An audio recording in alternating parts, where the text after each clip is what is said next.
expensive for Vladimir Putin. Most importantly, the West wanted to paralyze Russia's arms and defense industry. You can't fight a war without weapons. But have Western sanctions brought Russia's arms industry to a standstill? Well, not really. Latest signs show that the West has failed in its endeavor and is now wondering how this happened. Hello and welcome, this is Shubhangi Sharma and you're watching First Post. Russian missiles have been unleashing hell on Ukraine ever since the war started, but the last 2 months have been especially painful. Russia has devised a new strategy, that of attacking Ukraine's critical infrastructure. It now frequently fires a barrage of missiles to destroy energy facilities across Ukraine. About 40% of Ukraine's power infrastructure has been destroyed so far. But Russia was supposed to have exhausted its missile stockpile by now. That's what the US and Ukraine's European allies were counting on. The sanctions were intended to deprive Russia of critical technologies and semiconductors, which are needed to manufacture missiles.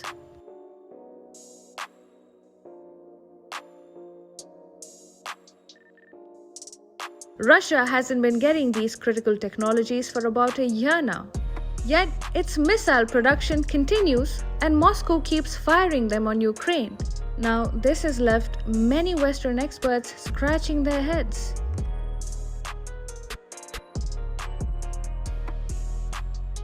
How is Russia keeping up? Nobody knows for sure. But the Conflict Armament Research, an independent group based in Britain, might have some answers.